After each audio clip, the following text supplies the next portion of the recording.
2, 3, 4, 5, 6, 7। जब हम इस आसन को कुर्सी पर या स्टूल पर बैठकर करते हैं, यह हमारी रीढ़ की हड्डी के लचक को बढ़ाता है, कंधे और गर्दन की अकड़न को कम करता है, पीठ को आराम देता है। इस आसन को करते समय हमें सावधानी क्या रखनी है या गलतियां क्या होती हैं। नमस्कार, आज के वीडियो में आपका एक बार फिर से स्वागत है। इस वीडियो में हम जिस आसन की चर्चा करेंगे उस आसन का नाम है अर्ध चक्र आसन। अर्ध यानी आधा और चक्र यानी सर्कल या वृत्त। तो आधे वृत्त का पोज अर्ध चक्र आसन कहलाता है। बड़ा ही सरल आसन है।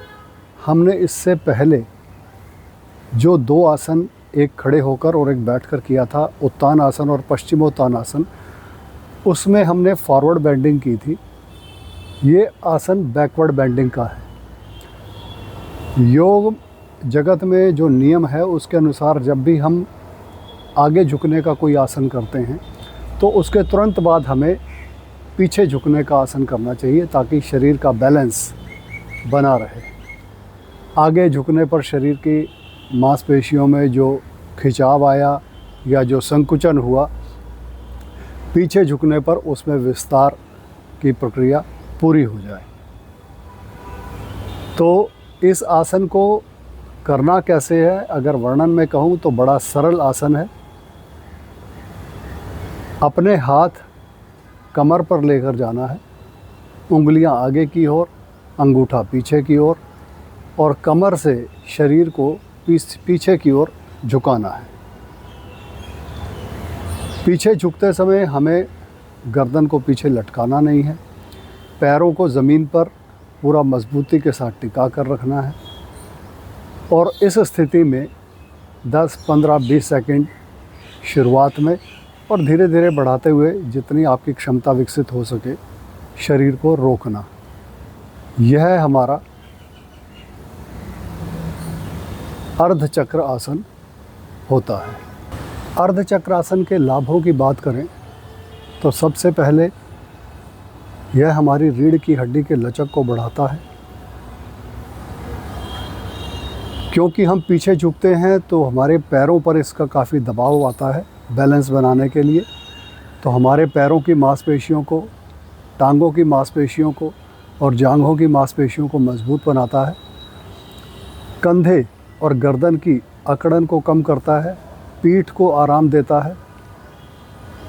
पीछे झुकने के कारण हमारी छाती चौड़ी होती है। पीछे जब हम शरीर को झुकाते हैं हमारे शरीर का फैलाव होता है, तो हमारे फेफड़ों की, हमारी लंग्स की कैपेसिटी को बढ़ाता है। उस हिसाब से जिन लोगों को श्वास से संबंधित रोग रहते हैं उनके लिए यह आसन बड़ा लाभकारी है। जिन लोगों को कमर का दर्द है उनके लिए यह आसन बड़ा लाभकारी है।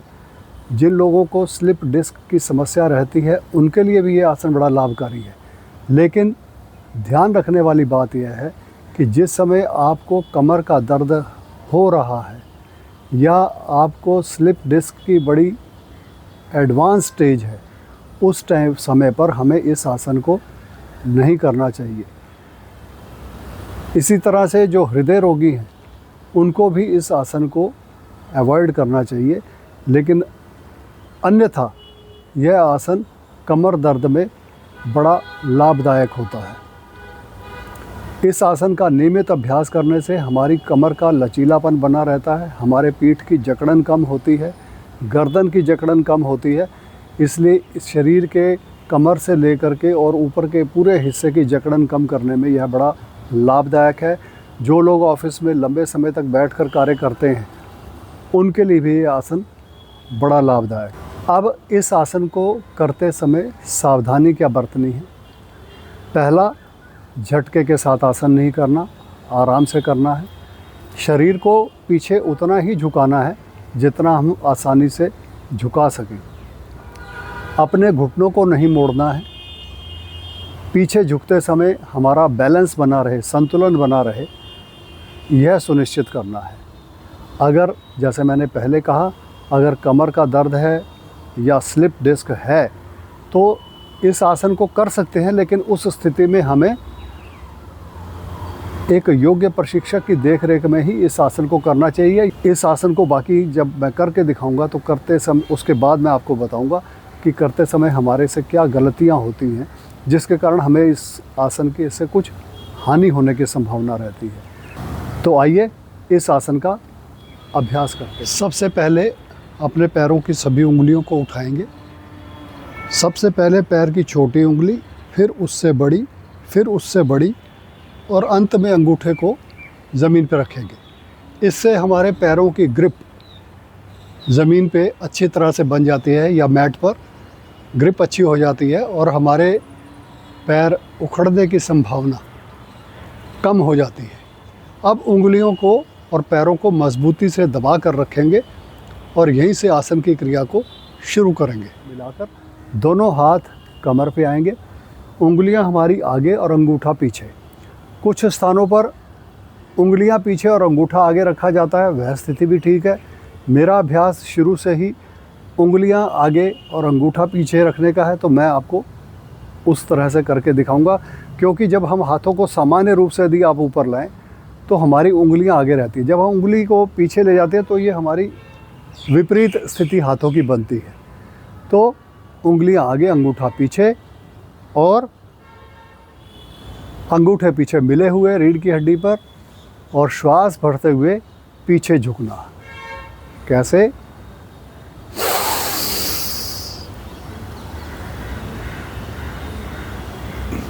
एक, दो, तीन, 4, 5, 6, 7, 8, 9, 10 और धीरे धीरे वापस आना। अगर साइड से करके दिखाएं,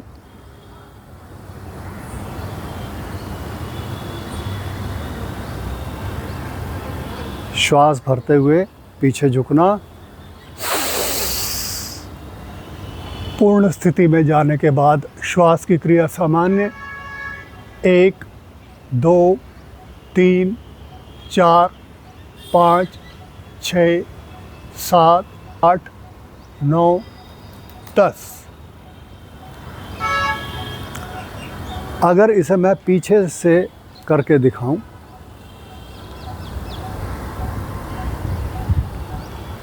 तो दोनों हाथ हमारे रीढ़ की हड्डी के ऊपर हैं।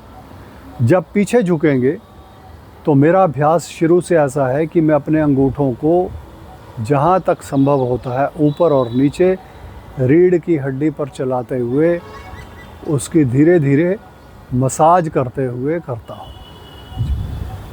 1 सेकंड में एक बार। आप चाहें तो इसे कर सकते हैं, चाहें तो अंगूठे को स्थिर रख सकते हैं।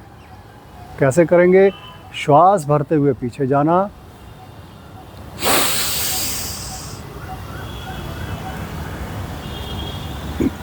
एक, 2, 3, 4, 5, 6, 7, 8, 9, 10 और धीरे धीरे वापस आना।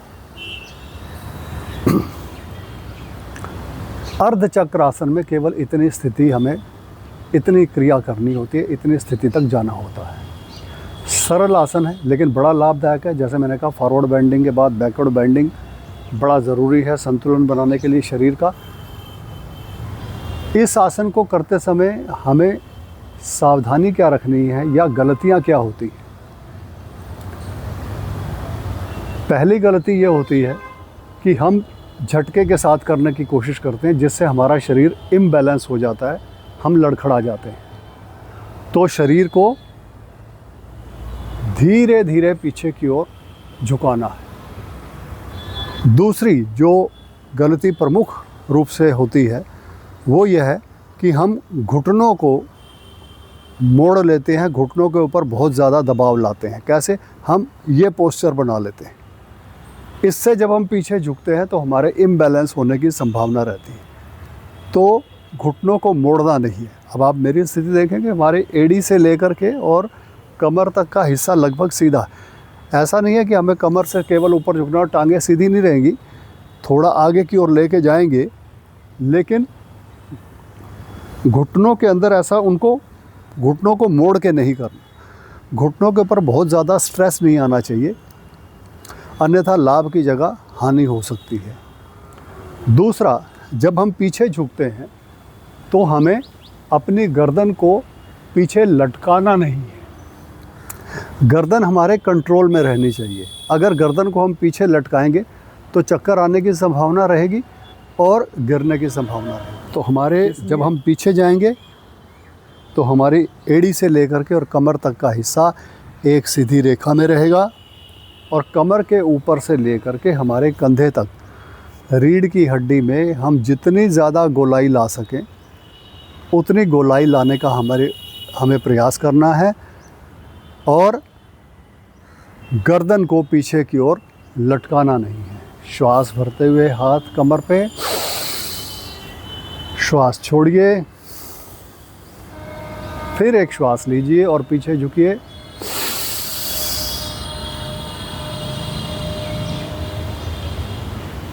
एक, दो, तीन, 4, 5, 6, 7, 8, 9, 10 और धीरे धीरे वापस आइए।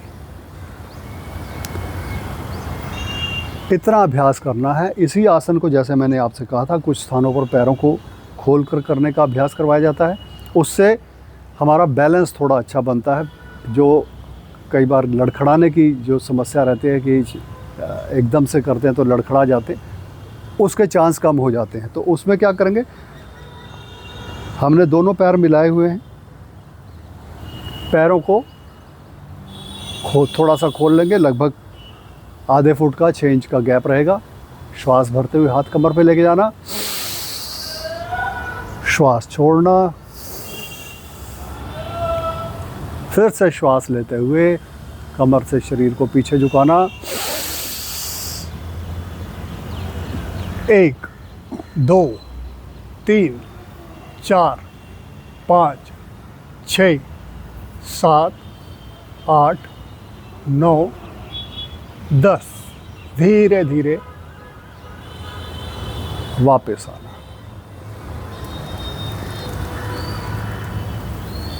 इतना अभ्यास अर्धचक्रासन में रहता है। जब हम इस आसन को कुर्सी पर या स्टूल पर बैठकर करते हैं तो हमारे पैरों से लेकर के कमर तक के हिस्से को वो लाभ प्राप्त नहीं होते जो खड़े होकर आसन करते समय हमें प्राप्त होते हैं। क्योंकि हम बैठे हुए होते हैं तो हमारे कमर से नीचे के हिस्से को, पैरों को इस आसन के लाभ प्राप्त नहीं होते। तो पहले स्टूल पर बैठकर इस आसन को देखते हैं कैसे किया जाता है। स्टूल पर हम आराम से बैठ गए, हमारे दोनों पैर पूरे ज़मीन पर टिके हुए हैं। श्वास भरते हुए हाथों को कमर पर लेके जाएंगे, श्वास छोड़ेंगे,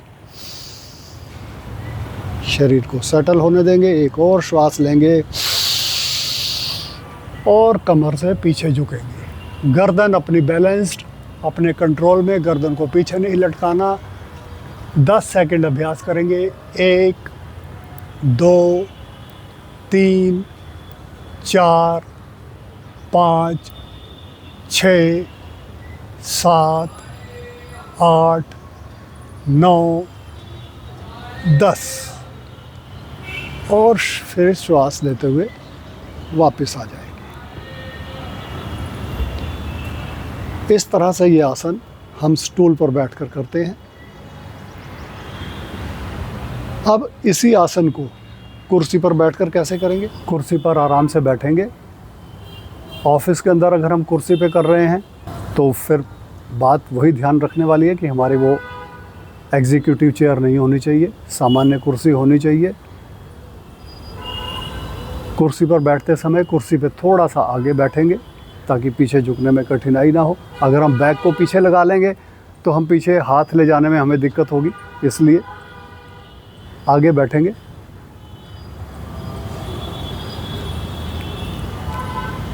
हाथ हमारे घुटनों पर, श्वास भरते हुए ये वैसे कोई टेक्निकल इशू नहीं है कि हाथ घुटनों पर ही रखने हैं। आप हाथ साइड पे रखें, घुटनों पर रखें, उससे कोई अंतर नहीं पड़ता। हमारा आसन का पोस्चर सही बनना चाहिए। श्वास भरते हुए हाथों को कमर पे लेके जाएंगे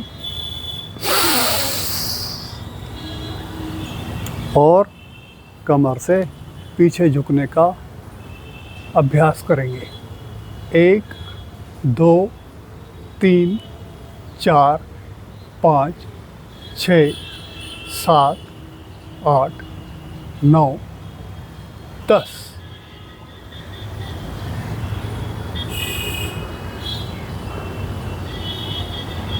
आगे झुकने के 2 आसनों के बाद इस विपरीत आसन को कीजिए 1 सप्ताह तक और देखिए आपको कितना लाभ होता है। अगले वीडियो में एक नए आसन के साथ मैं आपसे फिर मिलूँगा। तब तक मुझे अनुमति दीजिए। नमस्कार।